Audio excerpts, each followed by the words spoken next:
श्री राम दोस्तों, वॉक पे चर्चा में आप सबका स्वागत। बांग्लादेश में क्या हुआ हम सब ने देखा।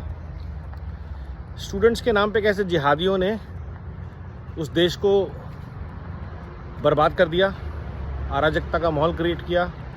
और ये हुआ कि देश की जो डेमोक्रेटिक चुनी हुई सरकार थी उसको डिक्लेयर कर दिया गया कि ये तो जी गलत तरीके से जीती है और the anarchy chaos was unleashed in a seemingly normal kind of country.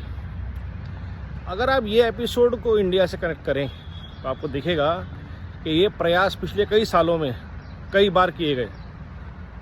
कभी किसान आंदोलन के नाम पे, कभी छात्र आंदोलन के नाम पे, कभी जात के नाम पे, कभी धर्म के नाम पे, कभी क्षेत्र के नाम पे, और पर्पस एक ही था, अराजकता। सड़कों पे लोग उतरे। थोड़े दिन पहले ही योगेंद्र यादव भी यही स्टेटमेंट दे रहे थे। और कल के एपिसोड के बाद आप लोगों की अगर ट्वीट्स देखेंगे तो वो भी ऐसी बातें ही कुछ आ रही हैं कि क्या 7 रेस कोर्स में भी ऐसी सुविधाएं हैं, indicating that such kind of mutiny chaos can and should be unleashed in Bharat. और ये पूरा का पूरा इकोसिस्टम वही है जो मैं लगातार आप लोगों को वार्न करता रहता हूँ, लाल जिहाद वाला इकोसिस्टम। ये जो लेफ्टिस्ट और जिहादी मिल गए हैं, जो हर बात को रैशनली, एग्रेसिवली और रेवोल्यूशन के पॉइंट ऑफ व्यू से प्रेजेंट करते हैं कि हर मसले का एक ही हल, अल जिहाद। तो ये डेमोक्रेसी की एंटी हैं। अगर जो लोग डेमोक्रेसी में पार्टिसिपेट करते हैं, वोट करते हैं और अपने मताधिकारों का प्रयोग करते हैं और इनको जवाब देते हैं, ये उस जवाब को एक्सेप्ट नहीं करते। और जो जन अधिकार, जनमत का सम्मान नहीं करते, उनके साथ देश को कोई सहानुभूति नहीं होनी चाहिए। तो अगर कभी भारत में बांग्लादेश जैसी स्थिति उत्पन्न हो, वैसे तो इस देश का युवा, इस देश का किसान समझदार है, क्योंकि हमारी सनातन जड़ें जो हैं वो आज मजबूत हैं। लेकिन जिस तरह से लाल जिहाद नेटवर्क बढ़ रहा है, जिस तरह से जिहादी ताकतें बढ़ रही हैं, जिस तरह से बांग्लादेशी रोहिंग्या देश में हर कोने में हर जगह बसाए जा रहे हैं, हल्द्वानी से लेकर के बंगाल तक, असम तक, कर्नाटका तक, महाराष्ट्र तक, हर जगह ये जो जिहाद का नेटवर्क है फैल गया है। और ये जाति के नाम पे, युवाओं के नाम पे लोगों को आगे रख के पीछे से लड़ते हैं। तो जब तक हम इसके खिलाफ खड़े रहेंगे, संगठित शक्तियां इस युद्ध में भारत सरकार के साथ, भारतीय पुलिस व्यवस्था के साथ, न्याय व्यवस्था के साथ, भारतीय सैन्य व्यवस्था के साथ खड़ी रहेगी, तो भारत को बचाना हमेशा संभव रहेगा।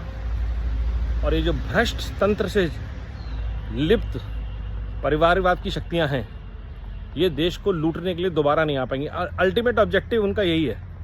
उनको लग रहा है कि हमें लूट के लिए किसी को भी इस्तेमाल करना है, हम इस्तेमाल कर रहे हैं। जबकि जिहादी शक्तियों को पता है, लाल जिहाद वाली शक्तियों को पता है कि कौन किसका इस्तेमाल कर रहा है। तो अगर देश के सेकुलर सोशलिस्ट नेताओं को लगता है कि वो युवाओं को, किसानों को जाति के नाम पे लोगों को भड़का के देश में जिन लोगों से आग लगवा लेंगे और उनकी सत्ता बन जाएगी, तो ये गलतफहमियां बांग्लादेश को देख के, श्रीलंका को देख के, पाकिस्तान को देख के दूर कर सकते हैं। जब आप आग लगाएंगे तो सबसे पहले उसमें आप जला जाएंगे। तो जो लोग पूरे देश में केरोसिन टपकाते हुए घूम रहे हैं, जो लोग बार बार बोलते हैं कि इस बात पे आग लग जाएगी, इस बात पे लोग सड़कों पे आ जाएंगे, लाठों से मारेंगे, उनको ये बात समझनी चाहिए कि उनकी जो ये हरकतें हैं उसकी कीमत कौन चुकाएगा। सबसे पहले वो चुकाएंगे। और उन लोगों को इस बात की खास जानकारी होनी चाहिए जिनके परिवारजनों को ऐसी हरकतों की वजह से ही गोलियों से भून दिया गया, बमों से उड़ा दिया गया। कोई देश के लिए शहीद वहीद नहीं हुए थे वो। कोई कारगिल में नहीं मरे, कोई कश्मीर में नहीं मरे, कोई समुद्र में नहीं डूबे। आपने नफरती आग को जलाया, चाहे खालिस्तान के नाम पे, चाहे तमिल इलम के नाम पे, और उन्होंने आपको गोलियों से, बमों से उड़ाया।